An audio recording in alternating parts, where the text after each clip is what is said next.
Good afternoon, ladies and gentlemen, and welcome to a quick impromptu video about a couple of local builders. Well, one in particular. I did a few months ago start doing quite a few videos on the churches around the area where I live, the Boscombe area of Bournemouth. And not just the churches, but also the buildings that resemble churches that are used for other things. Like, for example, Tesco's superstores that are in these, we have them here dotted around Bournemouth, that are in buildings that could easily be passed over as libraries, for example, whatever, but clearly repurposed nevertheless. Large red brick buildings that go deep into the ground, right? And there are about 22 of them in a 3/4 of a mile radius that I counted just with my own eyes. I've not gone down all the back streets and looked and checked, because when you do, you start seeing stuff like this. And here's a building next to the building that I want to look at in a second, but just give you an example, right? We never think anything of that until you start examining it a little bit. I mean, just look at that. How, you know, the road is just literally just, you know, they've concealed a huge portion of that building that's right in front of me, basically. And it continues to go down. That's all tarmac, and that keeps going down there as well. And that will go further down because those houses there are going downhill.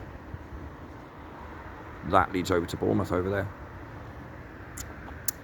And here you see the work that has been done post whatever they did, wall retainment or wall retention, or both, because those metal girders are obviously relatively modern compared, so they would have added that onto this bit that was here the whole time. But that bit they couldn't have added until this bit was put in, all the concreting and bringing the ground up, but leaving bits of it available to still use as entrances. Quite unbelievable, isn't it? Smack bang in the middle of Boscombe. And then you have a wall, and then the same phenomena goes on with the other houses. Anyway, okay, so, but we have this here. And this is the East Cliff Church on Southcut Road in Boscombe. I've been here loads of times. There are often events and kind of community-based things going on here and stuff, and I've walked past it loads of times as well. It's an interesting building for many reasons, not just for the fact that it was made totally of bricks, as you can see, in a time before mass making of bricks were even possible. Yes, there were brickyards and all that, and people did build them on site, but you ain't building all this on site because you're going to have to keep it somewhere. Well, you're going to have to quarry it in the first place. And you know, we know all the arguments about. Well, I've got videos on my channel, or if not, on the Where It's At channel, which I haven't used for a long time now. That's the one that I share with Ellie. But it will go through the brick making process, and you'll understand then, once you see it, what an impossibility that would be, unless you had huge areas surrounding your building site where you could use that space to do those sorts of things, because you have to dry it all out, you need kilns, you need this, that and the other. Okay, getting back to this building again, already evidence of it going down, which we know because of that across the road. I mean, we know anyway, right? You know, look at those horrible new monstrosities. Look at them. Yuck. But you have this, windows bricked in. Why? They're bricked in with the same bricks as the whole thing's built with. Why would you do that? Why would you do that? You know, clearly there were no intentions of ever having windows there, so why not just have it as a wall? Why pretend to have windows there? To make it look like it was bricked up at a later date? Or to show builders where to take the bricks out to put windows in when they want to turn them into windows? Of course, they ain't going to do that. So, bit odd. But this is the church I was telling you about. I'm going to cross the road, so I've got a bit of a better view from a distance perspective. I'll try and get my finger out of the lens, sorry about that. Yeah, doesn't really get much of a mention, this building, but like I say, because it's one of many and it gets taken for granted. But just look at it, that's a big old building. That's your ground level there, and as you can see already, when you look at the wall is all good, thank you. The wall, you can see the windows peeking over the tops of the walls, so those levels go well down in the ground. Again, as we know from just that building there that we took a quick peek view at on the left there, right? Then to the right, where that coach is going, that's the main train station. But yeah, this was completed in the 1860s, late 1860s, I do believe, early 1870s. Let's say 1870s, just to give them a chance, because seriously, it's so flawed. So 1868, I think, is the date that they've got in the official books. Again, there, look at that. See the levels there. These things here that you see on a lot of buildings, sometimes they make them look a bit older, but these gangways, you'll see that a lot, and that's what they're for. Yes, they would have brought these roads up to a level because they had to.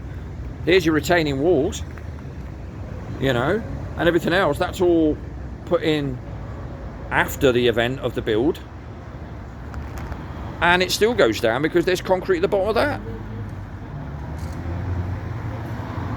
Anyway, but that's what you'll see in a lot of these buildings, will be these sort of gangways. You see them in a lot of seaside buildings anyway, but you see it a lot in London as well. They either go up into the ground floor or they go slightly down into what they call the ground floor. Of course, it's nonsense. What they've done is they've had to find a level, and they use then the basement areas below it that were already there.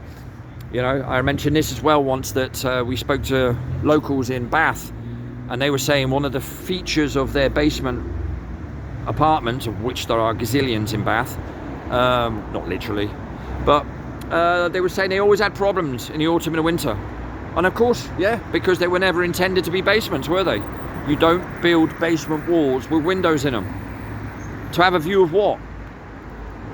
Okay, and this is the front of this gorgeous building.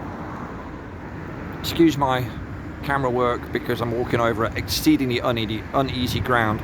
Boscombe, as you can imagine, is not a place where council tax gets invested best, and if it does, then gets invested somewhere where I don't know, which is often the way. So yeah, and you got your normal hallmarks. I'm not going to go into look at those windows and what does that mean and what does that emblem mean and that symbol mean, because at the end of the day, we ain't ever gonna know. And so I've told myself that as well, to just focus on what you can focus on. What can you see? What can it remind you of?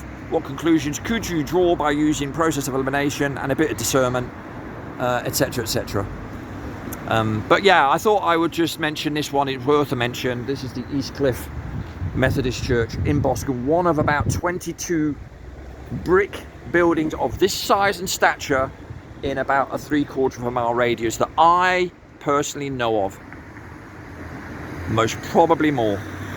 In a time when the population didn't even exceed 800 people, and we didn't have a rail network, not like that, no way. And where the hell were you getting all that? And this is not even red brick, by the way.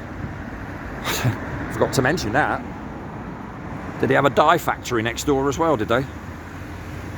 All right, but that was interesting because it is an interesting building. There's a lot going on there in that building, there's been a lot of thought gone into it, and this, that and the other, and you do have all your hallmarks, the metal on the top there and the vents right at the top.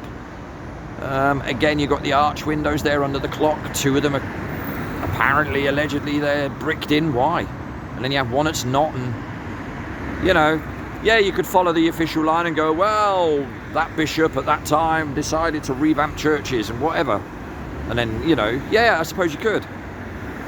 But this method and this way of looking at things, I think, is much more accurate because it's much more feasible, and we can kind of validate some of it, you know what I mean?